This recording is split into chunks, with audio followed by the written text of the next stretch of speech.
The following presentation is an AI-free production, 100% researched, written, and edited by actual human beings. All mistakes are purely human error, guaranteed.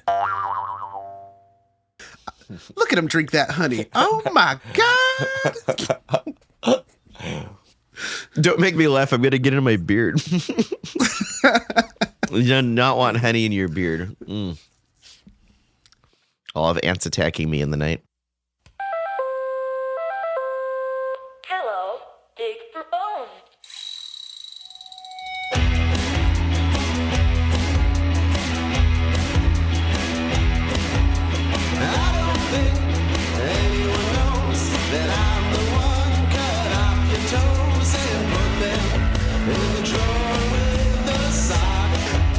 Hello, and welcome to the Least Haunted Podcast, a place where science, skepticism, humor, and anthropology meet to discuss all things spooky, haunting, supernatural, and sometimes just the plain ridiculous.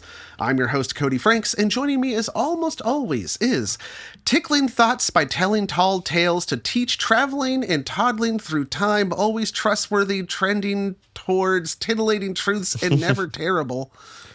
Garth. Hi, everybody. And since this is a podcast and an audio medium, I feel that I should apologize for my voice. I'm in my, twice annual flu and then cough and then recovering from a cough. So my voice sounds like this kind of a time. So Cody will be doing most of the talking. Unlike normal, Cody will be doing most of the talking for this episode. But I'm happy to be here. Happy to be doing the episode with you. So let me check my calendar here. Oh, yeah, it is. It's that time of the year. Garth's sick again. Yep. Okay. Yep. I got it here. Ever since we started planning it out, it's made it so much easier to record these episodes. Yeah, scheduling out your illnesses really does make it. You just got to have some foresight. Yeah, just got to think about it. I want to shout out and thank Monacan on the Discord for the moniker there. Thank you, Monacan. Yeah, we have our Discord. You can join up and participate in the community. And also we have our Patreon. If you like what you're hearing, you can support us on Patreon. It's true. But I think we're just going to roll right into it because I'm kind of worked up. It sounds like there's a lot to, you said there's a lot of preamble just to get to the topic. So, it sounds like you have a whole story to tell. I'm excited about this one. Yeah. Okay. Are you going to tell people what the episode's about, or are we going to bury the lead for 35 minutes? Not for 35 minutes. and after digging for bones, we're going to tell you what the topic of the episode is. It's not going to be one of those. Oddly, sort of, but not really. I mean, okay. People know what it is. They saw the title of the episode. Yeah. As I was trying to plan out what would be our second episode for the year, I kept getting distracted by the ever-expanding nightmare that is happening, every day. Yeah. Hello, waiter. I'm sorry, but this green hell is just a little too fresh. Please take it back. Green hell? What fresh green hell is this? You know the expression? I've heard of a fresh hell, but green hell? Yeah, that's the freshest of hells. Oh, and this one that we're in right now, it's a little green, fresh. Too green. I like. I don't have. You don't have time to even choke down the hell from yesterday, and then there's a new one on your plate today. It's just too much by design. And of course, I'm speaking about our home country's rapid slide into authoritarianism and fascism, particularly what's happening in Minnesota. Oh gosh, yeah. So So no, listeners, I'm sure at this point you're saying, "God damn it, Cody, why are you making this political?" God damn it, Cody. Why are you making this political? Not everything has to be political, Cody. Yeah, I can understand that. You don't want to be reminded about all the shit that's going on right now. I listen to the Least Haunted podcast to escape reality. What are you doing to me? But see, that's not a luxury that's available to the people being targeted right now in Minnesota and other parts of our country. That is a very good point. They don't get to just ignore it. That is their life. And they're dealing with it, and so should you. Yeah, it's all our problem. We dedicate this episode to Minnesota. Yes, that's what I was getting at, pretty much. Oh, okay. I'm also trying to say that, if the show has taught you anything, it should be that everything is connected through a series of cause and effect within a broader context. And the context in which this show is being made is in a country where the rule of law and order are breaking down before our eyes, and the entire world is in ever-increasing amounts of danger.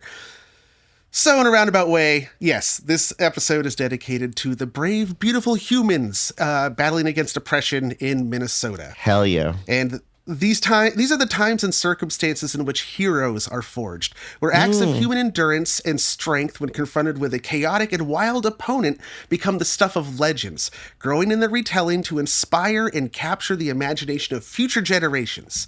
And that's why today we're talking about Paul Bunyan. Hey, Paul. I'm coming, boys. Paul Bunyan. Paul Bunyan. He's 63, axe handles high, with his feet on the ground and his head in the sky. Hey, Paul. Hey, Paul. Paul Bunyan. Paul Bunyan. All right. Does Paul Bunyan meet the criteria of spooky, haunting, supernatural, and sometimes just the plain ridiculous? Absolutely, I think, because he's like a legend of the Americas. Like, yes, yeah, spooky, not so much unless you're frightened by giants. Yeah, which I am. Yeah, of course you. Yeah, everybody Partly should be frightened because of of giants. Paul Bunyan. Haunting, well, he haunts American pop culture as well as roadsides in any rural area once dominated by the logging industry. Supernatural, well, He's his giant. feats are those. Yeah, his feats are those that would definitely be described as something beyond that of mere mortals. And lastly, just plain ridiculous. Paul is pretty goddamn ridiculous, as we're going to find out. So yes, he meets all the criteria of a least haunted episode. I'm amazed that it's taken us this long to get to Paul Bunyan. We've done several giants already. We did the Cardiff giant. Well, we met Paul Bunyan once ourselves. Well, that's true. We did. In fact, I was thinking that'll be some pretty easy episode art. We'll just have you pointing at Babe the Blue Ox's balls. Episode art done. So, in doing my research, I was captured by the context of Paul Bunyan. And what do I mean by that? Well, his origin and existence as a North American folk hero mythic character is the culmination of a long chain of events running back hundreds of years, if not thousands, but not in ways that you'd expect. But we're getting way ahead of ourselves. Okay. We have to start somewhere. Where are we going to start? 1453. 1453? All right. Constantinople is captured by the Ottoman Empire, thus ending the last remnants of the Roman Empire. This is when Constantinople became Istanbul, by the way. Ah, there we go. That's always That's the first thing why. I think of when I hear about Constantinople. So it did become Istanbul in 14, what was it? 1453. 53, The okay. Ottoman Turks Got it. capture.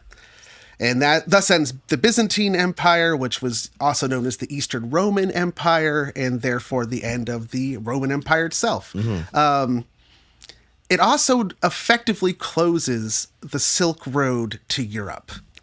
So the flow of goods and spices that were coming from China and India into Europe via Constantinople, which has been going on since the Roman Empire, it's no longer operating, or at least those goods pass through the Ottoman Empire, and so there's tariffs and taxes on that kind of thing. So that kind of breaks down and threatens the economy in Europe. So what are the Europeans supposed to do to help their economy survive? This is actually one of the leading reasons for the beginning of the so-called Age of Exploration. Oh, to get around the Silk Road embargo. Yeah, why was Columbus looking for another way to India? It's because they couldn't use the Silk Road anymore to get that stuff. So you have to How find did I another never way. know that? That's amazing. Yeah, that Right? makes perfect sense.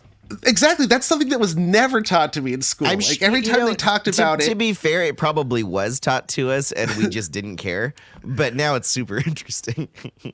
Well, it was always like, oh, they wanted spices from India. And it's like, well, it almost made this idea that somehow Europe was unaware of Asia for this entire time until like the 1400s, right? Or like they heard of it as an exotic land they'd never been to.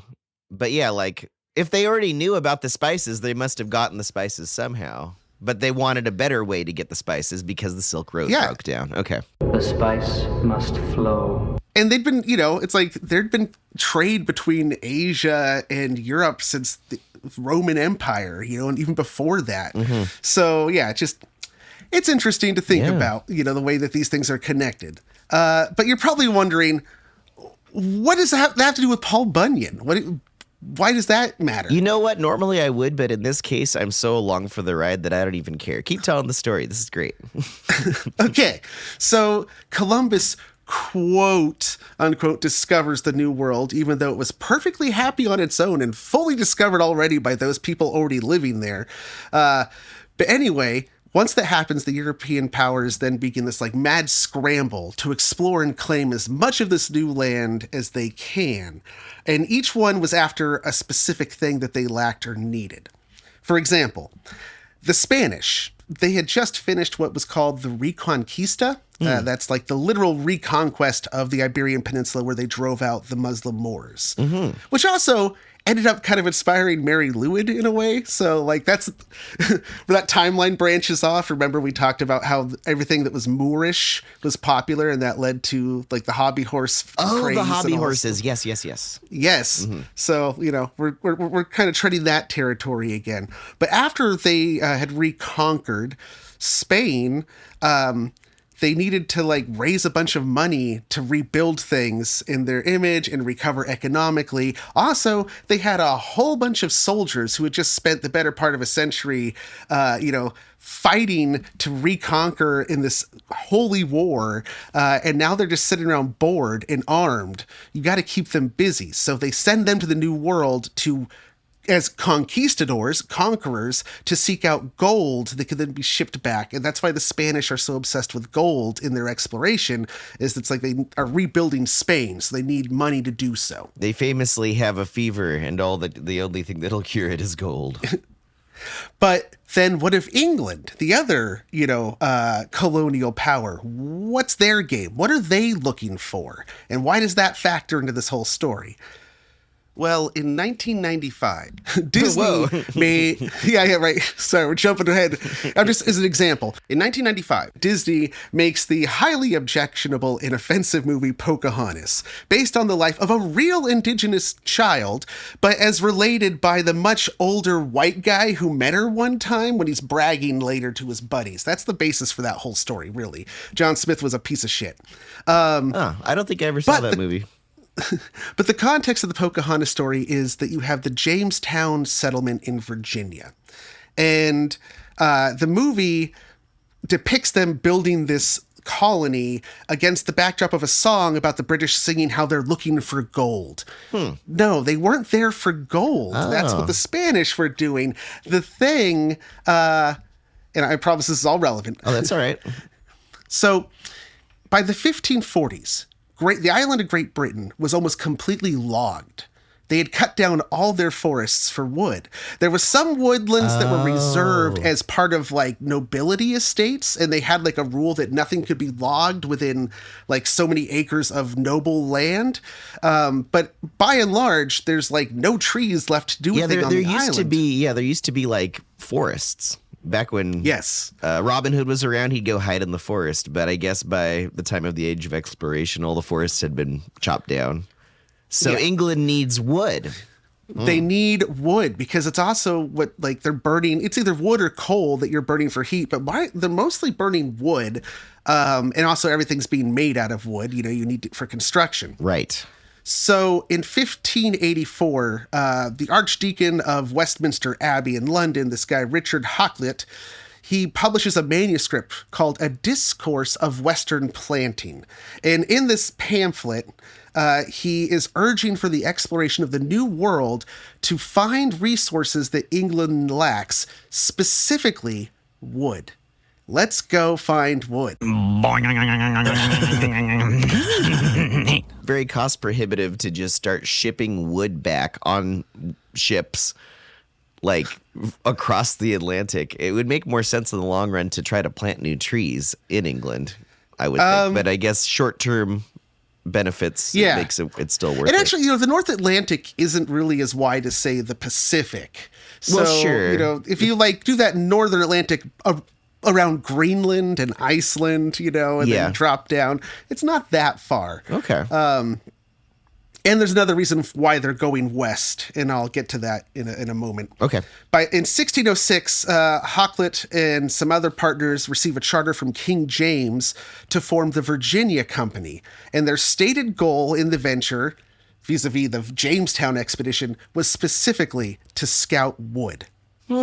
Wow. So they're looking for forest lands that they can cut down and send the wood back. Jamestown suffers a near catastrophe with over half of their population dying in the first year.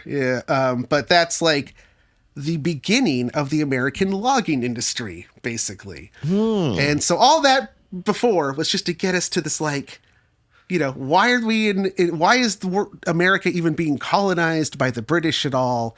And it's for wood. For wood. And this will factor in as we end up talking about, a lumberjack, of course. Now, I won't bore you further with discussion about the Navigation Acts of the 1600s and how they prevented the British colonies from exporting anything to countries other than England, or how wood was exempt from those restrictions. But I will quickly tell you that in 1651, England was getting most of its wood from the Baltics. That is, northeastern Europe, south of Finland, to that area. That's the Baltic Sea. So they're getting their stuff from the Baltics. However, they enter into a trade war with Norway, Holland, and Denmark. A trade war with Denmark, you see. And what happens is that Norway and Denmark at this time, they start interfering and basically seizing any British ships that pass through their waters with this very valuable resource aboard it and say, no, that's ours now. And they take it. But something like that would never happen in today's world, right? Oh, boy. However, that situation cuts off the main source of wood that the British have. And that's why there's even more of an effort to get to this wood that's in the New World. New World wood. New World. Mm-hmm. Also, it's at this time that the term lumber is used for the first time to describe milled wood. It is a word of American colonial origin, lumber. I did not know that. And it might be related to the fact that, when you talk about somebody lumbering around clumsily, they lumber. Lumbering ox. Yeah. They used to refer to heavy pieces of furniture as lumber because you had to lumber around to carry it. Oh, okay. And eventually they just said what are those things made out of? Well, they're usually cabinets that are made out of these boards that are milled. And so the boards were meant to make lumber. And so eventually that term The boards themselves are now lumber. Oh, very good. Yeah. That's the origin of the lumber. Yeah. I like it. So, and with lumber, now we can have lumberjacks. Yeah. And then the next few chapters of the story you can plug in already with your basic knowledge of, American war for independence. But by the early 1800s, 90% of all energy production in the United States was accomplished by burning wood. Mm-hmm. It's also a huge export. We're still exporting timber across to, but now it's a trade good that we're getting taxes and tariffs on. Mm-hmm. Now, let's take a moment to talk about Canada, because they factor into the story too. Oh, I'm sure. There's a lot of wood up there. And I promise you, we are getting close to Paul Bunyan in Minnesota, but bear with me just a little bit longer. I'm enjoying this ride. I don't mind taking the time. This is great. Did you know that there used to be two Canadas? What? 2 Canadas? Yes, 2 Canadas. But it's so big already. Where would they fit the other Canada? That's crazy. Well, there was Upper Canada and Lower Canada. Oh, okay. But they're more accurately divided on an east-west basis than they are north-south. So can you guess why they were called Upper and Lower Canada? Probably the part anybody even could live in versus the inhospitable islands of Upper Canada. I would guess something about that. If you look at the population of Canada, it's all in the south. It's actually, they hadn't even gone that far west yet. This is mostly what it would be today, Quebec, Ontario, and Newfoundland, all that area. Mm-hmm. And it's because of the St. Lawrence River. Okay. That runs through that part of Canada. It runs in a south kind of northeast direction. Mm-hmm. And A south-northeast direction. sorry, it runs in a northeast south-northeast direction. Yes, northeast direction. Its headwaters are in the south. Got it. Okay. Okay. And so what they call upper Canada is actually what's further upriver. And what's lower Canada is what's downriver. They're not thinking that north is the universal up on maps. They're thinking about like altitude and which way the river's flowing. Okay. Pretty much, yes. That actually makes more sense practically. Upper Canada used to be the territory of New France, but that was ceded in the Treaty of Paris in 1763 at the end of the 7 Years' War, a.k.a. the French-Indian War, a.k.a. the last of the Mohicans. Stay alive no matter what occurs. I will find you. Now, the French interest in Canada, or New France, had been primarily in fur from the Great Lakes and Upper Mississippi River area, which today we would call the Midwest. And they also got wood, so they had their own logging industry going in that area as well. And when England took control of Upper Canada, they gained a whole bunch of French-speaking people who were fur trappers and loggers, and who weren't very happy about, being suddenly told that you're a British subject.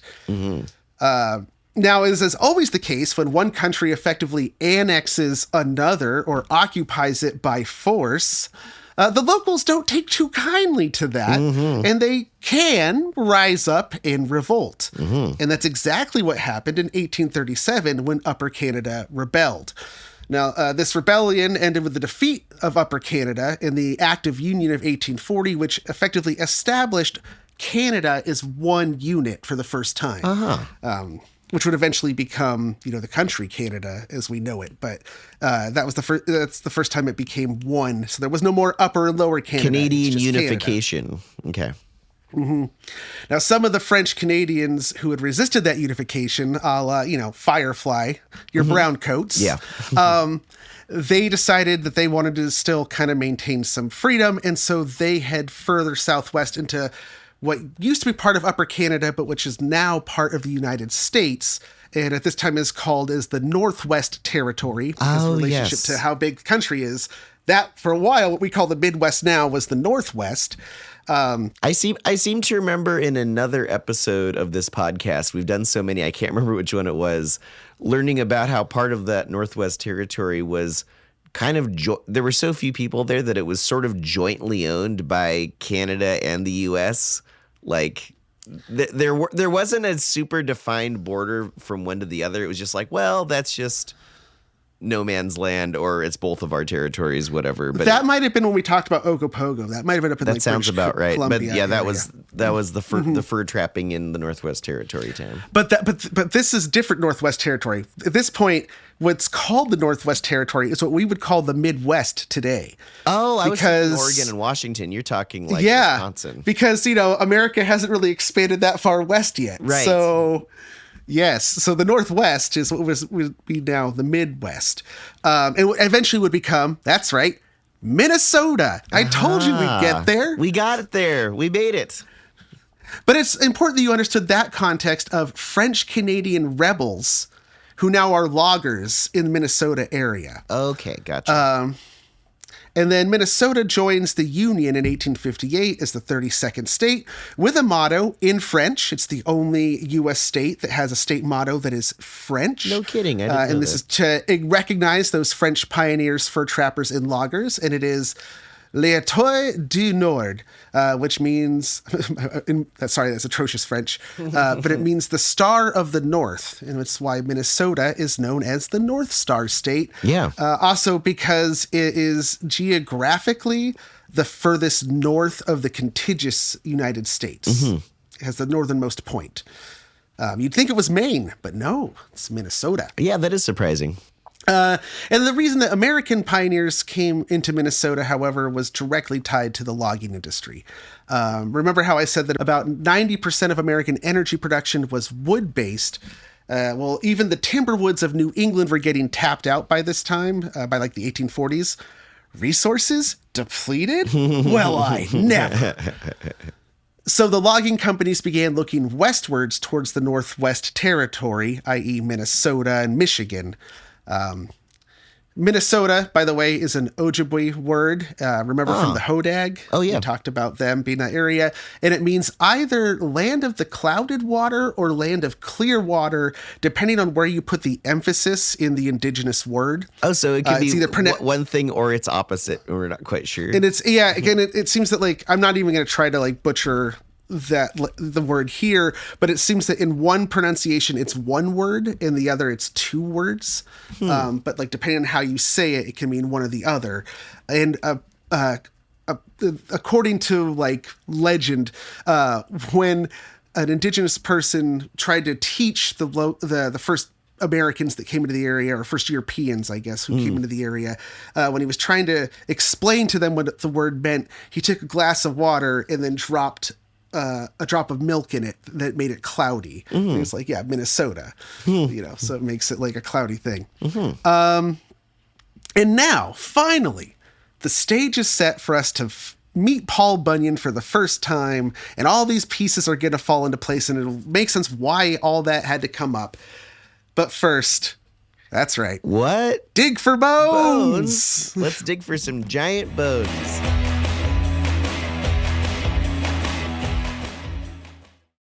We at the Least Haunted Podcast stand with those of the LGBTQIA+ community, and especially want to voice our support for the trans community, masculine, feminine, non-binary, and every other of the beautiful assortment of people who are going through so much vitriol and hate in these difficult times. We welcome you to join our friendly and supportive Discord, and if you want to help support the community or need help yourself, we fully endorse the Trans Lifeline at translifeline.org. We can get through this together. You are all deserving of life and love. And remember, the world's more beautiful with you in it.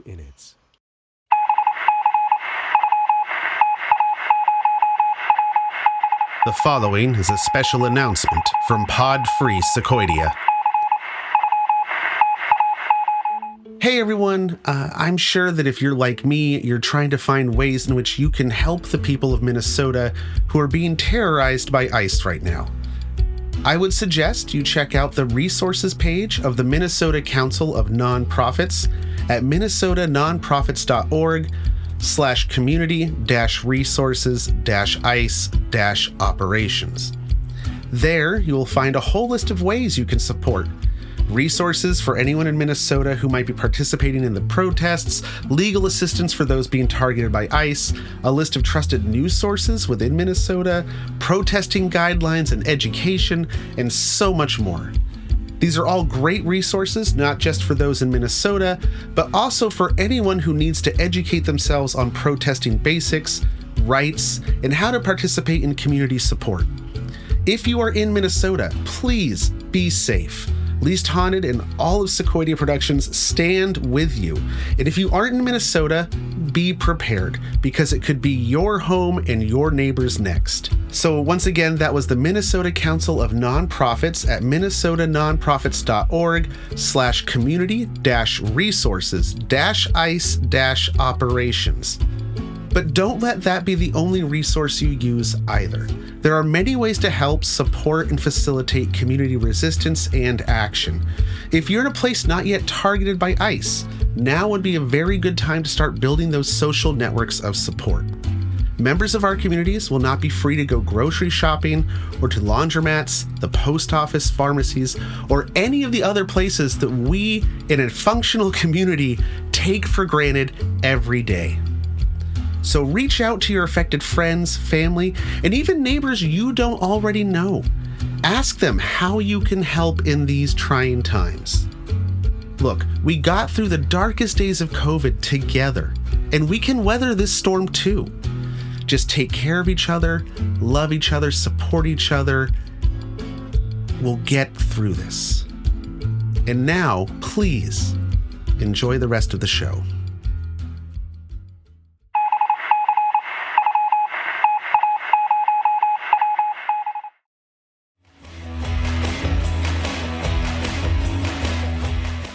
And we're back. What bones? Such large bones. Such blue bones. Okay. I just finished telling a brief history of the Age of Exploration, the origin of the American lumber industry, and a little bit about the history of the two Canadas, and this is where it all comes together. Okay. So, a logging camp in the second half of the 19th century was a rough and isolated place. These aren't towns. They're literally camps that are established deep within the wild forests, and then they kind of log their way out. Logs that are cut down are transported via ox-pulled wagons over rough-cut roads or floated down rivers. Men actually ride the logs down the river with poles and steer the logs and clear jams and keep it going. That's where the log ride comes from. Yeah. And then eventually, later years, they would actually build train tracks that went specifically to logging camps. I mean, even here in the Santa Cruz Mountains, our railroad was made by a lumber company to move lumber. That's the origin of the railroad that came through these mountains. So in a lot of places, that was the case. And then eventually these logging camps could grow into towns, but they didn't start out that way. Point is that if you're a logger in a camp, you're far removed from the comforts of town and city. Your days are filled with backbreaking, sometimes quite literally, backbreaking, hard, dangerous labor. And your only companions were other similarly rough and tired dudes, no ladies. So tensions could run a little high, especially when your diet consists mostly of sourdough, beans, and corned beef. And add a little alcohol to the mix, and you have a recipe for some shit to go down. Corned beef? Corned beef. They called it Red Horse, but it's corned beef. And go down shit did one day. And add to that your life literally depends on these other men. You guys all depend on each other, working as a team. Otherwise, a log falls on you, you will die. Yeah. You could lose the limbs, there's saws at play. Also, at this time, they're also in the case of Minnesota, they're in indigenous territory as well. So let's not forget that, because we'll talk about that directly later. So there has to be a way to keep everyone getting along, the social lubricant, basically. Keep you all cohesive. You need entertainment, and most importantly, you have to stay in good spirits. You need some kind of figure that you can all look to and get behind as an example. Tree squid. What? What? That's a callback to the previous episode. Now, yes. Now, one of the original American pastimes in the 19th century was the art of bragging and exaggeration. Now think about your Mark Twain. The fish I caught was this big. Yes. Yeah. And this is a well-documented thing in the frontier at the time. People wrote about this, in which men would gather at the bar and enter into a competition to outdo each other with ever-escalating tales of their own exploits or bravado. Wow. Nothing does change over the centuries. and these were understood to be boasts. You knew it was bullshit. So it was all about the entertainment value of the tall tale you're weaving. Okay. They were tall tales, you might say. But the point was to be outlandish and outdo each other. And in a lot of these competitions, because it's immigration, you have people from different places and backgrounds, they bring folk tales from their own homeland and mix it into the story. So you have these stock characters who then show up, their exploits are then put into new context. So in these logging camps, particularly in Minnesota, you have these French Canadian loggers who are now in the area, and you have English people from England who are coming in once the logging area, the timber woods of Maine were tapped out. They start moving west into this Northwest Territory. So they come in and they're bringing their own stories. And so these stories can be added to the boast as you tell, as you weave your tall tale. Outbrag each other. Yes.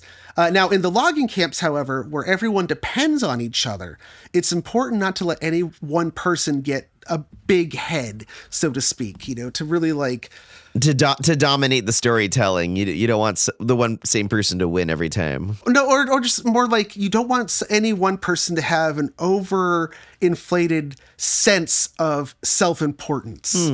We're all in this together. Like there is a camp boss. There's always a person who's the camp boss, but within this group, we are all dependent on each other, so you can't have anyone's ego get too big. Yeah. So you have to find a way to like knock that down. So what they do is that they kind of turn this bragging game upside down. So if a new or green logger enters the camp, it could be easy for them to try and prove themselves by bragging about their past feats. They would say like, you should have seen the tree I dropped in Maine, bigger than anything you lot have ever cut.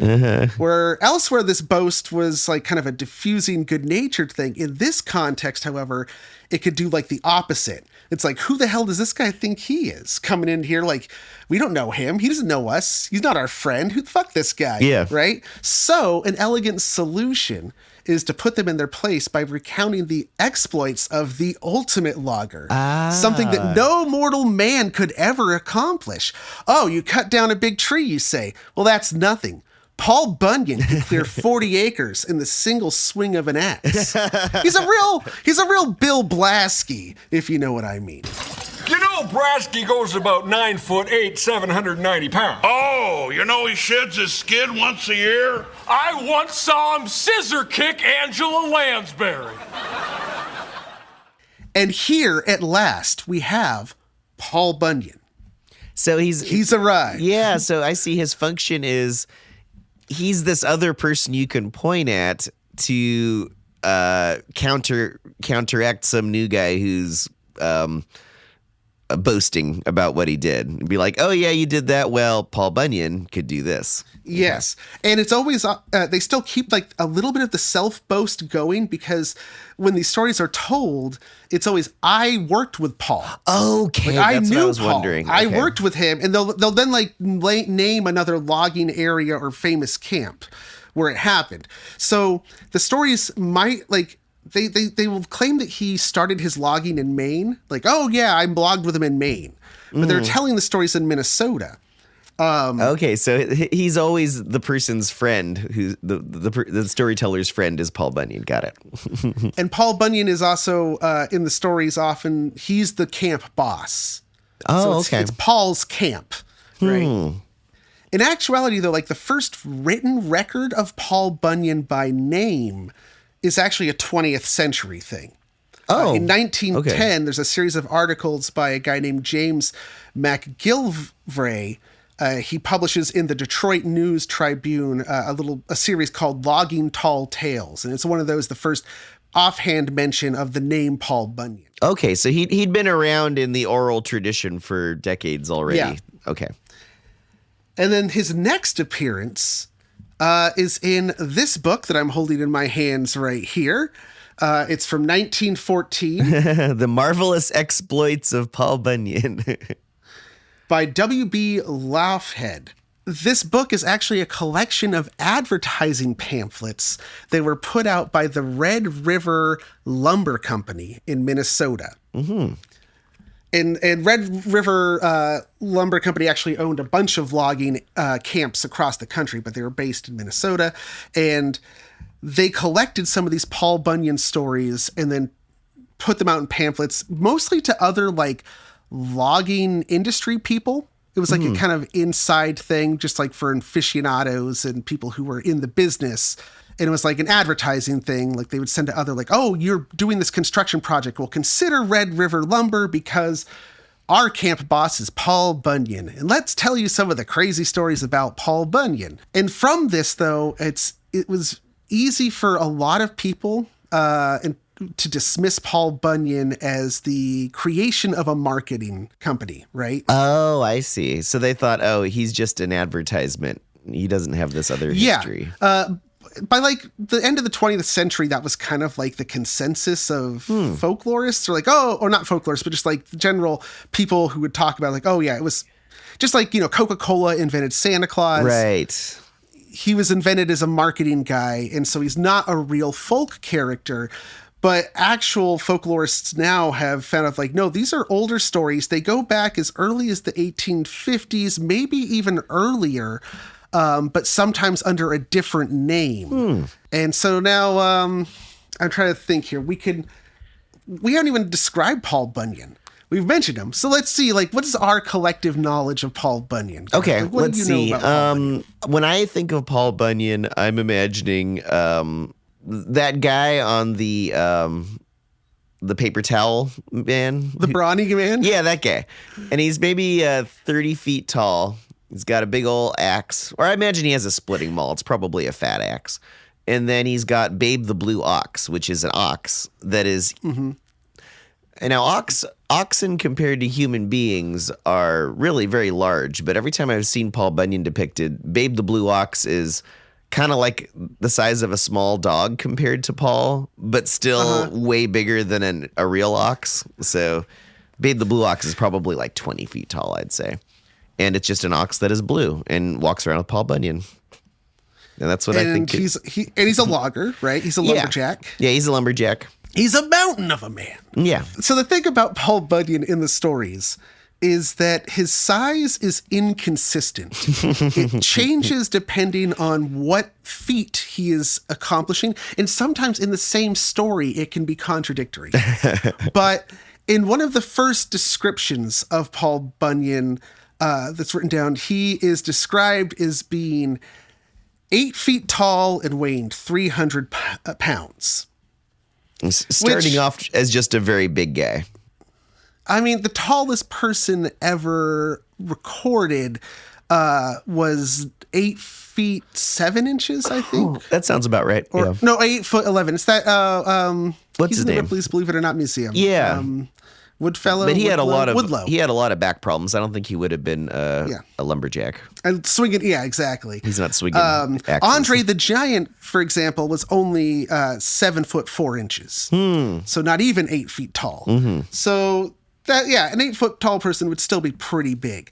But then in, like, for example, the 1958 Disney cartoon and song, he's described as, I think he's 53 axe handles high. And so I had to wonder, well, how big is an axe handle? And I was like, I looked it up, and an average axe handle for these purposes that we're talking about, these lumberjacks, probably about 36 inches. Yeah, that sounds about right. 36 inches is 3 feet. So that's, so that ends up being 2,268 inches. Well, how many feet is that? I'm just doing some quick math here. He's 189 feet tall in the Disney version. Oh, my gosh. Yeah, which is, I think, the Statue of Liberty, if you take off without the pedestal, is like 151 feet tall. There you go, okay. So, for context. he's the Statue of Liberty, a little bit taller than that. A huge man, which terrifies me. I don't like giant men. He could just pull the trees up by the roots. He doesn't even need to have an axe. So one of the feats is that he, clears several acres with a single swing of his axe. Oh, wow. And he has... The thing, though, about Paul Bunyan in these original stories is there's a whole cast of characters who accompany him. It's not just Paul or Babe the Blue Ox. He has other oxes. There's a whole, like, cinematic universe of Paul Bunyan characters. There is Johnny Inkslinger, which is Paul's bookkeeper. That's great. They say that Paul Bunyan invented logging. And that Johnny Inkslinger invented bookkeeping. Wow. Both of those things are wrong, as we saw logging kind of originated, as that whole first half of this episode. I told you about that. And bookkeeping started like in ancient Sumeria. Yeah. It's like the origin of writing. Yeah. So, there's also Big Oli. And Big Oli is, or Ollie, he... is like the blacksmith for Paul. He's the one who makes the shoes for Babe the Blue Ox, and also Benny the Ox. There's Babe the Blue Ox, and there's also Benny the Ox. There's also a giant cow that produces the milk.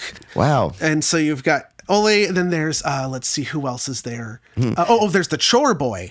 Now the chore boy, they describe him as being just he's only like, they say he's about 8 feet tall, but he only weighs, he's like a little guy. He doesn't weigh a lot. He's like only a cup, he's like It's funny, the first instance they say that Paul's 8 feet tall and 300 pounds. Later they say that's how big the chore boy is. So by this point, Paul has gotten even bigger.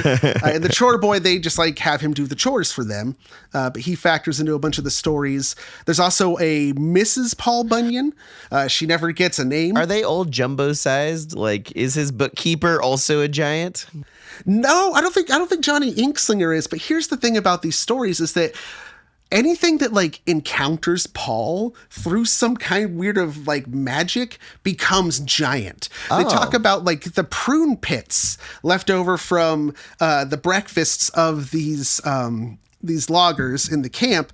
Things like they're living on sourdough, corned beef, beans, right, and giant prunes, apparently, because they have all these giant prune pits, and they say they then grind those up and use that as gravel to grit the logging roads that they're hauling the logs out on. So, but they didn't actually have giant prunes.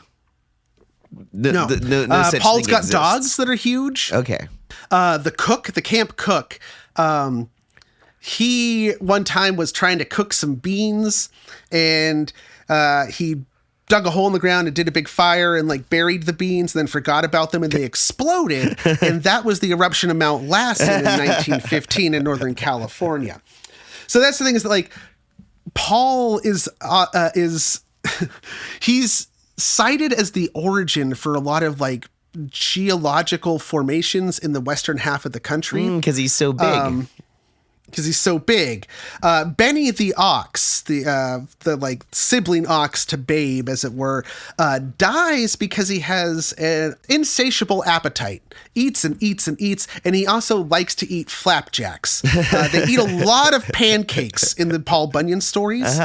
Pancakes factor into a lot of them. Maple syrup, I imagine, because they're they talk about like, for example, we'll get back to Benny and why I brought him up, but it is appetite, but flapjacks. So one of the things that people probably remember most about the Paul Bunyan story, because it's in most iterations and versions of it and adaptations that you will have seen, they talk about this giant skillet, the cast iron skillet that they cook the flapjacks on for not just Paul, but the crew. And they say it's so big that to grease it, here comes some racism, people. Okay. I'm sorry. You can't escape it. All right. In the original Marvelous Exploits of Paul Bunyan, they specifically use the wording colored boys.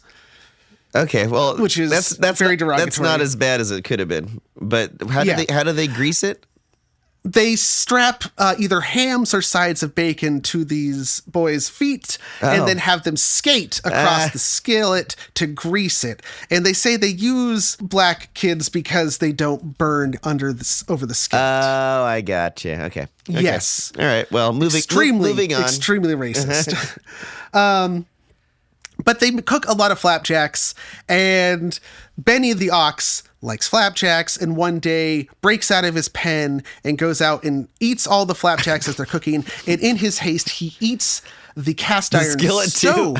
Oh no. And it causes him such indigestion that he dies. At which point Paul buries him under a giant mound, and that mound becomes the Black Hills of South Dakota. Wow. Which would later have the giant faces of Mount Rushmore carved into them. Yeah, the scale of this whole thing is way off with all of these stories. Also, the Black Hills are extremely important and sacred to the indigenous Americans of that area. They are not the burial mound for some giant lumberjack's ox that died from eating too many flapjacks. Okay. Just for the record. Just for the record. Other things attributed to Paul Bunyan. He logged North Dakota completely. That was all Paul. And if you want proof that Paul logged North Dakota, go to North Dakota and show me some trees. There you go. And that's the proof. The proof is in the, that's what they would say. Later exploits of Paul and stories about Paul include that they come from a later book written by a woman named Esther Shepherd. She was a PhD. She was born in Minnesota, but then moved to Washington State, and she collected Paul Bunyan stories in Washington State from loggers there, because these stories move with the loggers, because eventually even Minnesota starts to get tapped out, and so they move into Washington, Oregon, and Northern California. Some of the last Paul Bunyan stories involve him logging Northern California. Ah, okay. And then he hit the Pacific Ocean, and there was no more logging to be done. Esther's stories are probably some of the more popular ones. Whereas this original book is only like 30 pages long. It's like a glorified advertisement pamphlet. The last story is about Paul Bunyan inventing plywood. Whereas the Esther Shepherd book is like 200 some odd pages, and they are all presented as they were told to her by actual loggers. Oh, cool. So that makes it much more, it's more of like an ethnographic collection. She's doing like folklore and ethnography in a sense of like collecting these stories from people who actually were telling them. Which is pretty interesting. Yeah. One of her other claims to fame, though, how she got her PhD, is she had a theory that Walt Whitman was a, quote, poser and a plagiarist. Oh, no. Yeah. So that's kind of fun, is that like... she said that he had created this persona and character that was a front, and he was a liar about who he really was, and it was all just a character he was playing. Wow. And that he plagiarized a bunch of his stuff. So she was very controversial in that regard, but she also is the reason why one of the manliest of men, a person who in his day was almost like the Chuck Norris meme, Paul Bunyan could do everything. We only know about so many of these because of a woman who was doing her part in collecting these stories. That's cool. But could there have been an actual living person who was the inspiration for Paul Bunyan? I've always felt that legends like that always have some little bit of are based on some version of a reality. So I'll bet there was a Paul Bunyan. Well, we know, for example, other folklore heroes, John Henry. The steel driving man was a real person. Okay. That we pretty much know. He's a little less fantastical of a character. Although similar to Paul Bunyan in a lot of ways, actually. His story about perishing after fighting or competing against a mechanical machine. Yeah. That was then lifted in 1958 by Disney and used in their telling of Paul Bunyan, where Paul Bunyan, at the end of that story, loses a competition against a chainsaw, which is silly because in the original Paul Bunyan pamphlet, Paul builds a giant mowing machine to mow down forests just completely. And so...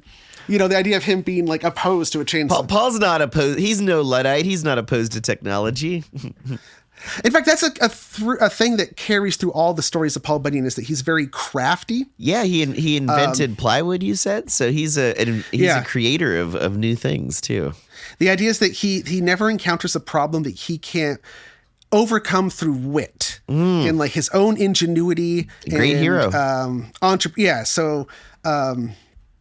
That is part of why he has a lasting role, why he sticks in our popular consciousness, and I'll get more into that too. But first we're going to say, was he a real person? What does the name Paul Bunyan even mean? I always thought he was a really Bunyan? big guy with big feet, and he had bunions.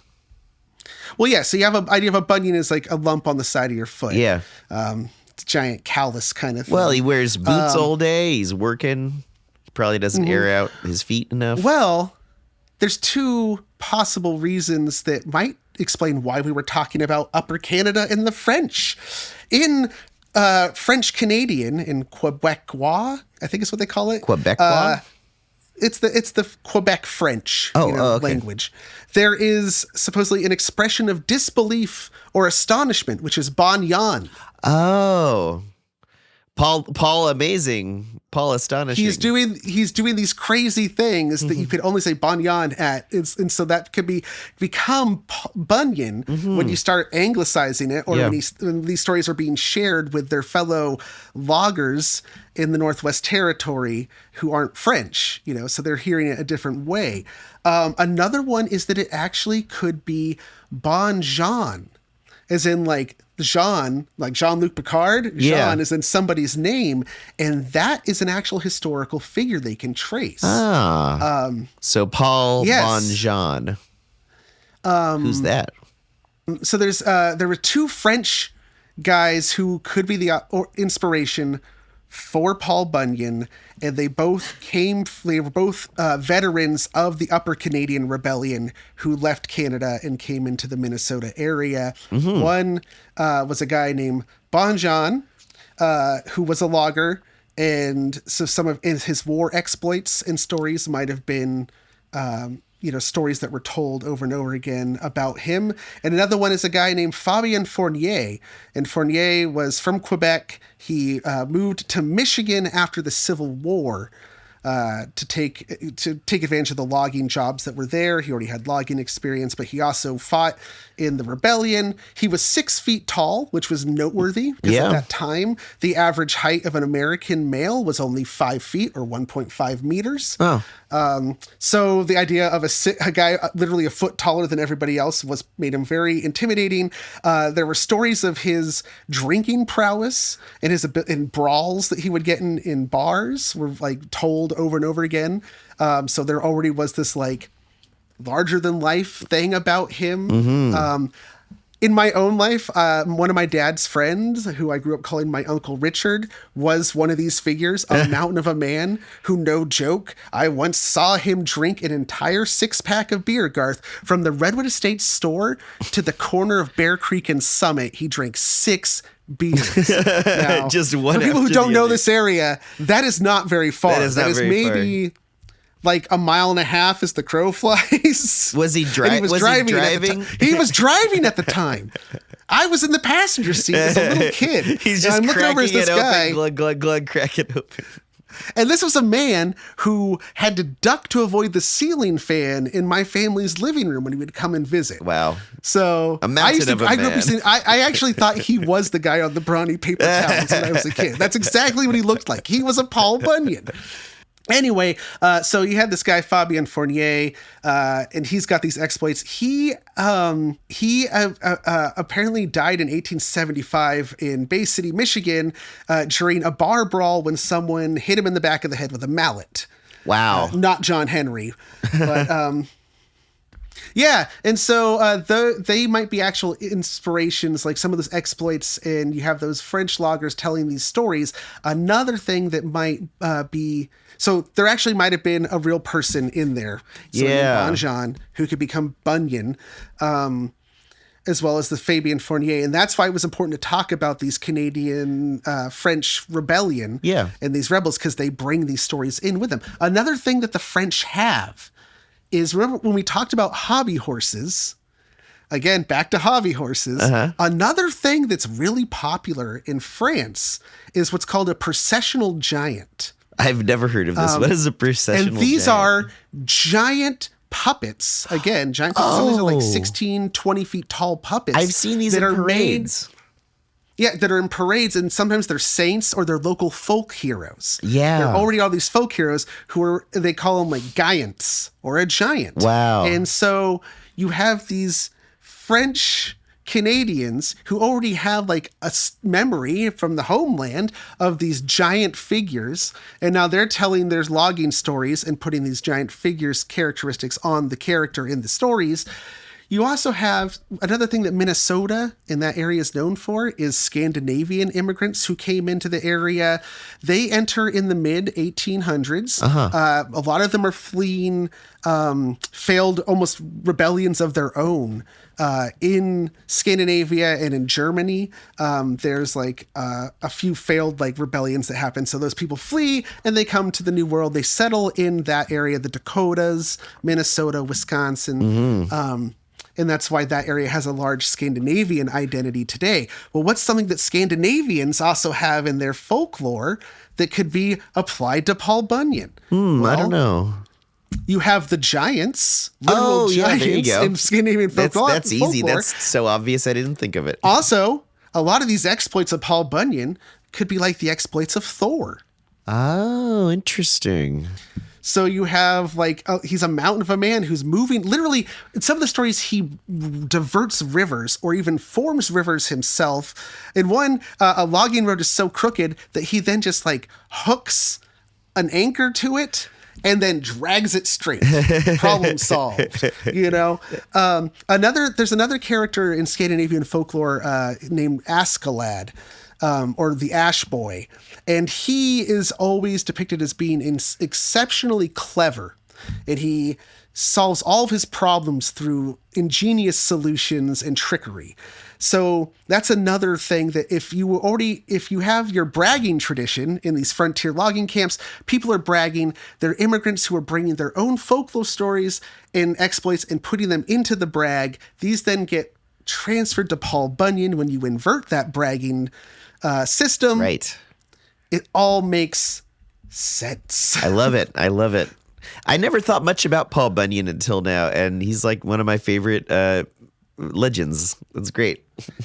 So Paul Bunyan, he's a symbol of American ingenuity, our industrial spirit, the conquering of the West, and so forth. And now we need to talk about another role of Paul Bunyan, or way he's seen, and that is as the symbol of colonialism and the oppressor. Oh, no, but I like Paul Bunyan. So, yes, a lot of these areas that are getting logged are indigenous land that's being stolen for this purpose.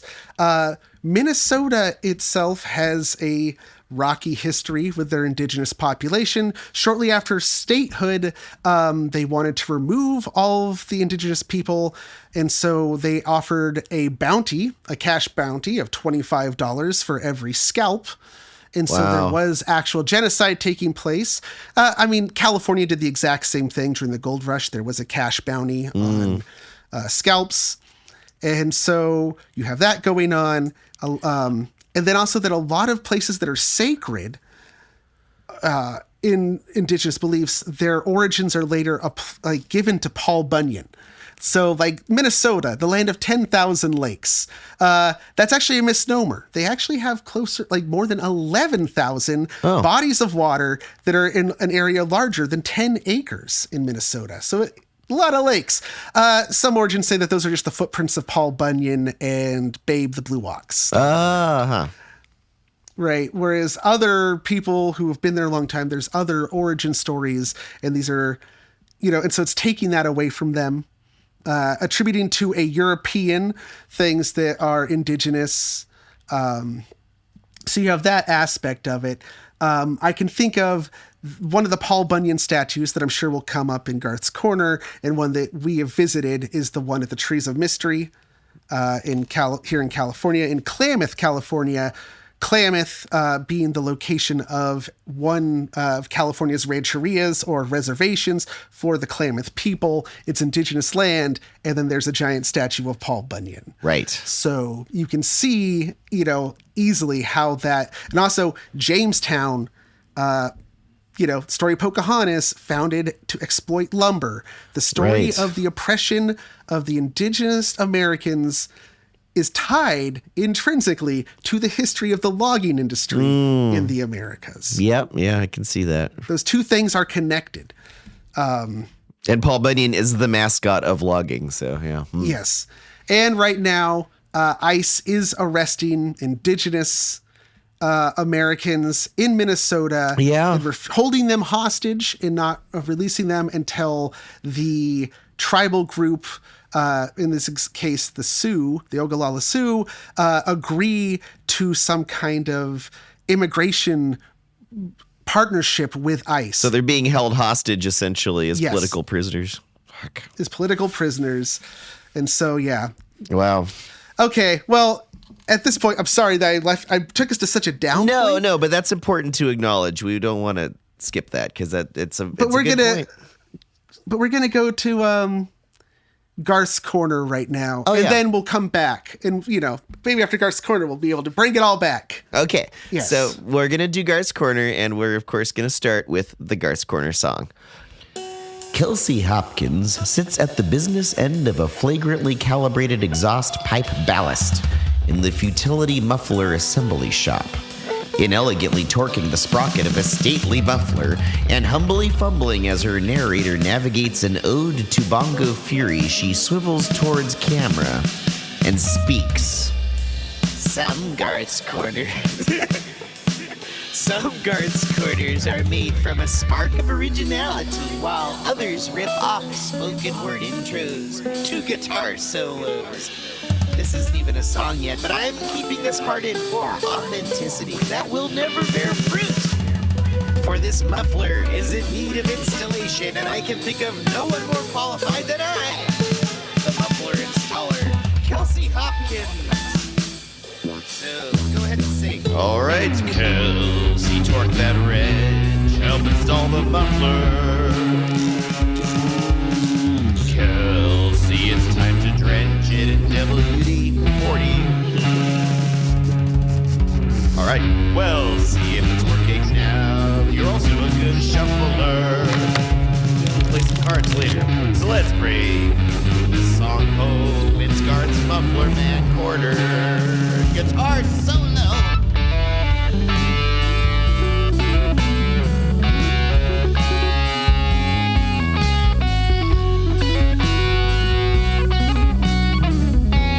Okay, that's enough. No one likes guitar solos. Okay, welcome to Garth's Corner. So this is, yes, going to be about Muffler Men. Who is the Muffler Man, you might ask? Well, Muffler Men are large molded fiberglass sculptures. They're basically advertising roadside attraction type guys that are decorative and existed all over the United States. In the 60s and 70s, they were produced. A lot of them are like the same shape. They've got one hand down and one hand up, so they could be holding an axe. In fact, many Muffler Men were Paul Bunyans, yeah. So they were between 18 and 25 feet tall, so not as big as some Paul Bunyan stories, because that would be ridiculous. No one could afford it. Would be we're not making statues of liberty here. Some of them were not Paul Bunyans, but clearly made out of the shape of Paul Bunyans. There's one that's called the Gemini Giant, and it's like I know the Gemini Giant. It's like a spaceman. He's holding a rocket. He's holding a rocket, but it looks weird because his hand's in the position to hold an axe, but in this case, it's a rocket. So it like doesn't quite work. And there's some other ones. There's one where he's holding a giant hot dog, but he's holding it with one hand up and one hand down, and it just like the hot dog's resting on the top of both hands, so just one of his hands is turned weirdly. You mean you don't hold giant hot dogs? There's another variant called the Chicken Boy, which is basically it's the same body, but they just put a chicken head on him instead of a human head. Weird. Yeah. And I think that was these are like Route 66 roadside Americana type stuff, right? For the most part, advertisements, yeah. Were they all made by like one company? Yeah, they were made by a company in Venice, California, International Fiberglass. They made most of the Muffler Men. I think there might be a few that were made in other places. And Chicken Boy and Gemini Giant were on Route 66. And I think the Chicken Boy was like for a chicken, like somebody selling chicken. I'd imagine some kind of fried chicken restaurant. Yeah. So let's see here. Oh, yeah. Okay. So that's basically all I had about Muffler Men. I was just looking through my notes here. But there wasn't a lot on that. So I wanted to talk about the very first Paul Bunyan statue, which preceded Muffler Man, 1959. Real quick, have you ever seen a Muffler Man? A Muffler Man? Yeah, in situ. Oh, I thought we were doing the Muffin Man song. Have you seen the Muffler Man? The Muffler Man. The Muffler Man. Yes, I've seen the Muffler Man. But have you? Who lives on Drury Lane. But like real talk, have you ever seen a Muffler Man? No. I don't think so. I have. There's one in San Jose. There's one in downtown San Jose. In that case, I probably have seen one. Does he look like a standard muffler man? Yeah, he's got a big grin, and I think he's got like a black kind of like crew cut, and he's holding a giant muffler. I was gonna say they're called muffler men because they predominantly are holding mufflers. I don't think I explained that at the beginning of this Gar's Corner. I'm doing a terrible job. Yes, they normally hold mufflers. They're advertising mufflers, guys. I did not explain that at the beginning. You know, I've always considered myself a bit of a muffler man. Oh, really? Hey, phrasing! But yes, so I wanted to wrap up Gar's Corner with the first Paul Bunyan statue that I could find. This, like I said, predates the Muffler Man. It was 1959, and this was made in Bangor, Maine, for the this little town that was called itself the lumber capital of the world. So this guy, Normand Martin, volunteered to design it. Someone had recently read a book about Paul Bunyan, and they're like, hey, we need a Paul Bunyan statue. So I think I'd like to do that, I got some clay and a few tools, because I hadn't been doing any of that. And this is what I came up with. He made one out of clay. Everybody liked it. So they had it manufactured by a company that made Macy's Day Parade floats. About 200 people came to the unveiling, which is a lot of people for this little town.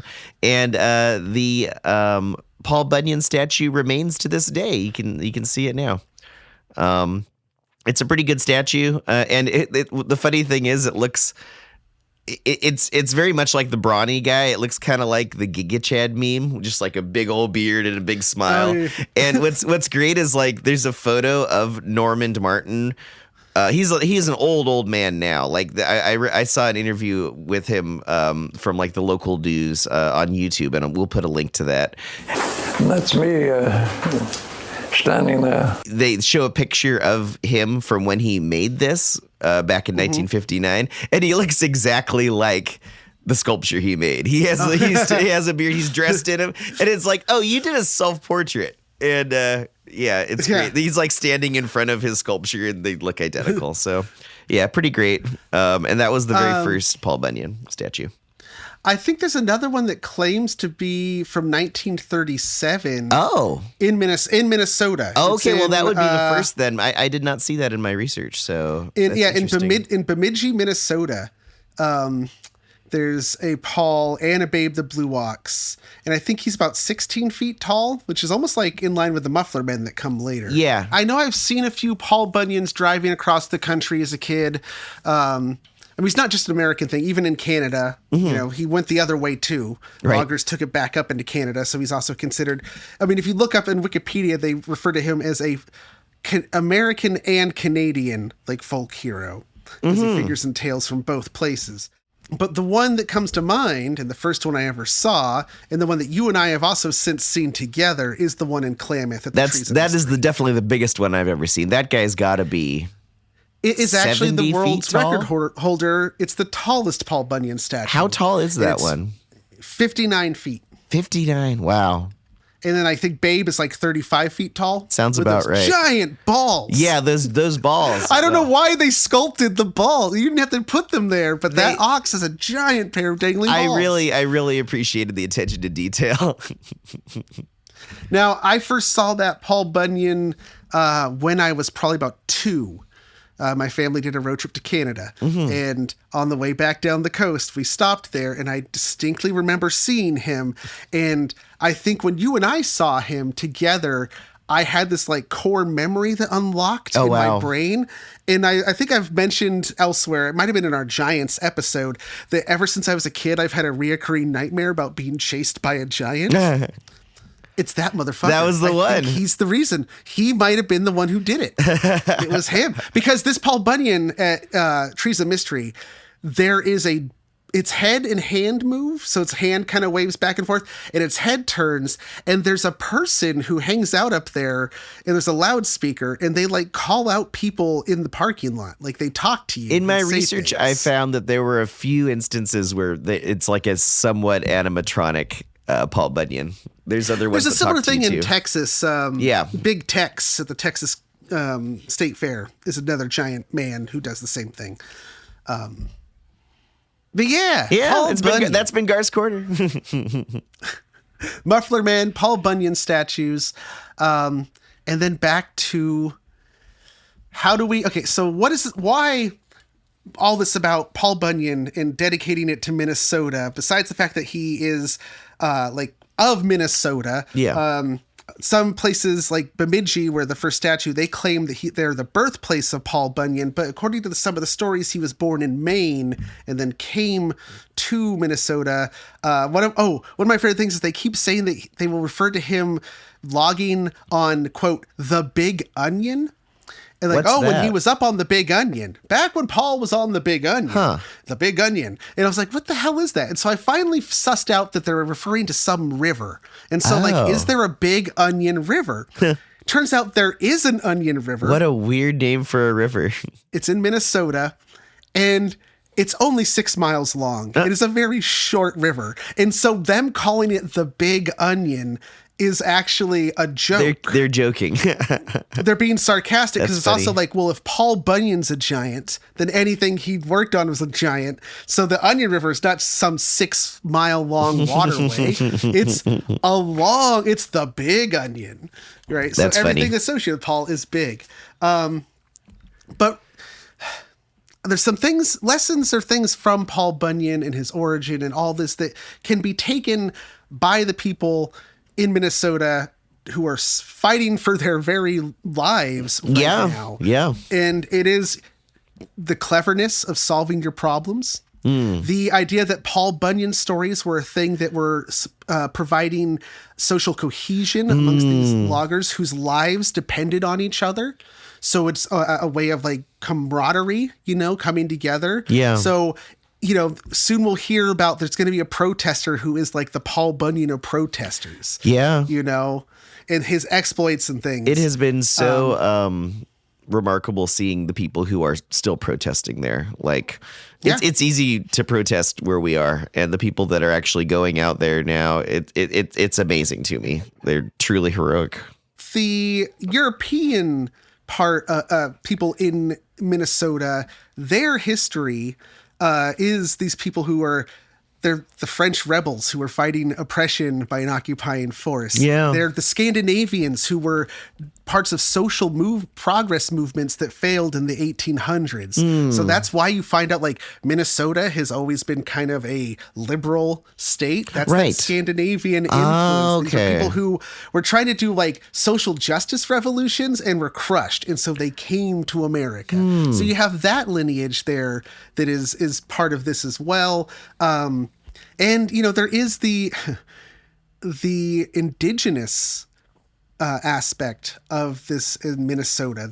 They were pushed out. They were treated as others in their own homeland, and there was an attempt to eradicate them, genocide, and that's what's happening right now with ICE. Yeah. Let's not sugarcoat it. This is the first steps of a genocide. Yeah. That's so interesting. Everything that involved in and that the origin of the logging industry coming from trade tariffs and breakdown of a existent world order, all this leading to the formation of Paul Bunyan. These things are it's like it's still happening, man. It just happens over and over again. It's the same shit. It is. Oh man. Yeah. No, I see what you mean. It's I don't know. It's amazing. Okay, so the closing thoughts is that, well, I think closing thoughts, Paul Bunyan certainly at his worst is representative of colonialism and displacing indigenous people. But, as we've seen so often, legends can be formed and reformed and mean whatever you want it to. And so I think that there's a lot to Paul Bunyan that, we can save and maybe he could be used again as a mascot for fighting injustice. Yeah, fighting oppression. I hope so. Yeah, because I didn't even get into the whole history of lumber industries crushing labor unions and Paul Bunyan being an oppressor in that sense either. He's a class traitor sometimes. I mean, he is a boss. He's been around so long. He's kind of like Superman. He's been everything. So he's probably been a traitor to loggers, but he's also been the mascot of the loggers, depending on the situation. Yeah. He is whatever we make of him. So let's make him a good guy on our side. He's a complicated product of a series of complicated circumstances and context, as are we all, I guess, at the end of it. All right, well, let's give a shout out to our Monster Squadron Patreon producers. They're the real folk heroes of the Least Haunted Story. They're the ones making this happen. They're bigger in my mind than any Paul Bunyan. And they have, heroic names like A Cow's Upper Shoulder Roast, a.k.a. Chuck. Hell yeah. Travis Alexander. Yes. The Bi Barbarian. Yeah. Rachel Krieger. All right. Tom Dahl. Well, yeah. Justin Duckham. Woo. Mary Ellen. Kelly Flynn. Yeah. Gunnar Franks. Ding. Carla Harrington. Yeah. Havelock. Boy. Kelsey Hopkins. Yeah. Christina Hurley. Ian. Yep. New Jerry. Uh-huh. Ken with 2 N's. Or Monaken with 3. All right. TJ Levenhagen. Yep. Alicia Overton. Oh, yeah. Jordan Ramey. A different one, but the same one. Oh, boy. Blue Road. Uh-huh. Seti Fan. Yeah. Tatum. And Zach S. See, I started to acknowledge them, and I didn't want to stop because I wanted to give them all, and my throat is going out on me. So we made it. We made it to the end of the episode. I'm gonna cough my lungs out after this. Thank you, everybody. The Monster Squadron. We love you. We really appreciate you. You guys keep us going. Yeah. So. Shout out again to the people of Minnesota. Well, yeah. Yeah. We stand with you. Absolutely. Well, yeah, and it's, because it's going to be all of our turn next. Yeah. Yeah, really. Be safe out there and film everything you can. And yeah, good luck on you. Yeah. And everybody else, be prepared. Mm-hmm. Yeah, and until next time, hopefully I was really hoping that this episode wouldn't be relevant by release, but it looks like it still is. Well, I remember you brought this up like 2 weeks ago. Hey, we're going to do Paul Bunyan because of Minnesota. And I was thinking, well, maybe that'll be old news. Huh? Nope. So, yeah. Maybe next time we'll be doing a story about something from Greenland. Who knows? Who knows? Who knows what the future holds? But until then, despite all that's going on in the world, the only thing that's haunted is still you. That's right. Also remember, Tree Squids gets it did. Yes.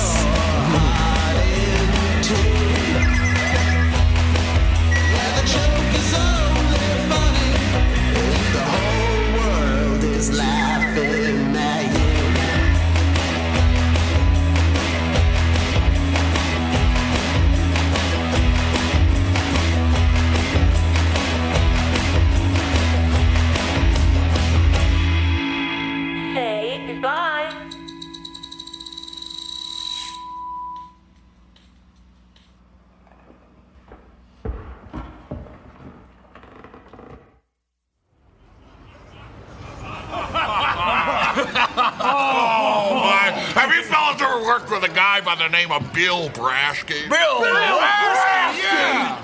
Sure have.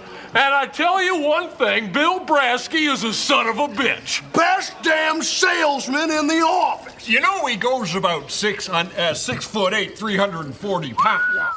The Least Haunted podcast is recorded before a dead studio audience and is a presentation of Sequoidea Productions, LLC,